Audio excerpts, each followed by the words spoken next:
여보세요? 네, 여보세요? 네, 안녕하세요. 네, 네, 시청자님 오늘 어떤 부동산 좀 고민 가지고 계세요?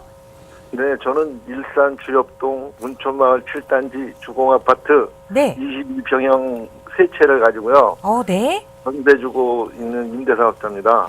네. 네, 향후 전망을 좀 알고 싶어서 그러는데요. 네. 요즘 창릉 3기 신도시 관련해서 네. 네, 앞으로 어떨지 되게 알겠습니다. 궁금합니다.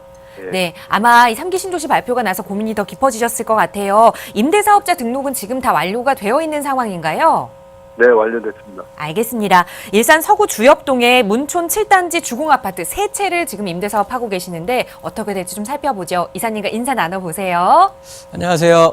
네, 안녕하세요. 네, 반갑습니다. 아예 임대 사업을 뭐 확실하게 자리를 잡고 하시는 거예요? 예, 그렇습니다. 아, 네, 좋습니다.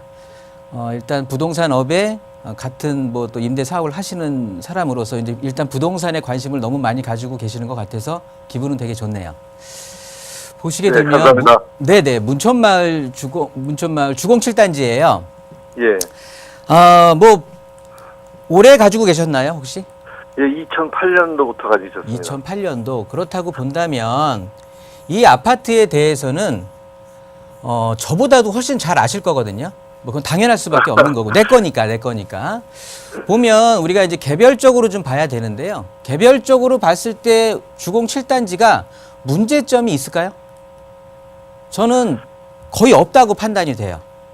네. 예, 주공 7단지는 저는 문제점이 거의 없다라고 판단이 되고 뭐 세대수라든가 아파트의 평형대라든가 역과의 접근성이라든가 뭐 여러 가지를 따졌을 때 전혀 문제가 없다라고 판단이 되는데 개별적인 문제가 아니다. 그러면 이 아파트는 당연히 주변 환경에 좌지우지 되는 아파트예요. 그러면 네. 주변 환경을 보면 될 텐데요. 당연히 우리 아파트 같은 경우는 뭐 일산의 주엽동이다. 당연히 실거주 위주의 세력들이 선호하는 지역일 수밖에 없고요. 투자를 위해서 여기에다가 막 몰린다? 그렇기보다는 일단 주변에 신도시였었고 주변의 생활 환경 자체가 잘 돼 있고 역과의 접근성이 좋으니까 실거주 위주의 세력들이 많이 선호하는 실거주 지역이다 라고 보는 게 맞는 것 같고요. 여기에서 최근 몇 년 동안에 부동산의 아주 경기 호황이었죠. 그러다 보니까 이렇게 실거주 위주의 우리 아파트 같은 경우도 당연히 부동산 경기에 영향을 받아서 전세 가격, 임대 가격 상승을 통해서 매매 가격까지 같이 상승을 해줬던 거예요. 네. 그렇다고 본다면 지금까지는 이렇게 돼 왔어. 거기에 추가해서 이 아래쪽에 보시게 되면 이제 GTX 노선이 있죠. 이 GTX A 노선과에도 뭔가 좀 직접적인 영향보다는 그래도 영향권 하에 들어와 있기 때문에 거리상으로 그거에 대한 GTX에 대한 또 추가적인 상승을 노릴 수 있지 않을까라고 많은 사람들이 생각을 해서 요 근래 한 몇 년 동안에 상당히 좀 괜찮았다고 판단이 되는데 일산 지역이 그렇게 집값이 많이 올라가고 그랬던 지역은 아닌 거에 반해서 비추어 본다면 많이 좀 올랐다고 판단이 되는데 그러면 지금 전화 주신 이유가 그걸 같은데요. 이 성장 동력, 이런 환경에서 앞으로도 쭉 밀고 나갈 수 있는지가 궁금하실 거예요. 네네. 서울에서 이제 국토교통부에서 발표하기를 뭐 당연히 질문사항에도 좀 포함이 되어 있었지만 이 3기 신도시를 발표를 했어요. 3기 신도시를 발표를 했는데 3기 신도시가 지금 발표한 어떤 내용들을 쭉 보면 3기 신도시의 발쪽 그 뒤 입면을 보면 다 서울 주택 가격이 안정화거든요. 그렇죠? 네네. 서울 주택 시장의 안정화를 위해서 서울 주택 가격이 지금 너무 높다고 형성이 돼 있게 보는 거니까 요거를 좀 죽이려고 뭐 좀 말이 강했는지 모르겠지만 서울 주택 시장의 가격을 죽이려고 3기 신도시를 생각보다 빨리 조금 계획됐던 시기보다는 미리 좀 터뜨리려고 미리 발표를 한 거거든요. 네. 역으로 보면 그러면 3기 신도시가 발표가 된다라고 하면 서울 주택 시장을 죽이려고 했으니까 잡으려고 했으니까 당연히 이거에 대한 3기 신도시에 대한 발표했을 때 반발은 어디에서 나와야 될까요? 이치적으로. 당연히 서울 사람들이 나와야 되겠죠.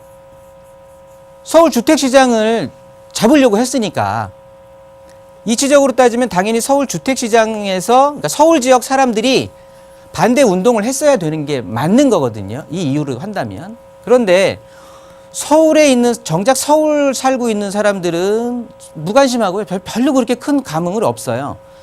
발표하고 나서 어디가 난리가 났냐면 1, 2기 신도시가 난리가 난 거죠. 이거 발표했을 때 4대 일간, 뭐 국내 일간지고 경제신문이고 대부분이 나오는 게 1, 2기 신도시 지금 나 뭐 죽겠다라고 해서 신면에 다 경제면이라든가 일면에 나오게 됐었는데 그만큼 사람들 자체가 그냥 합리적으로 3기 신도시 발표한다? 그러면 서울에서 더 멀리 떨어져 있는 1, 2기 신도시는 큰일 날 수밖에 없다. 위기일 수밖에 없다라고 제가 말씀드리기 전에 미리 사람들이 그렇게 생각을 하고 있는데요. 부동산의 가치라는 건 사람들의 관심도가 가격으로 매겨지는 거거든요.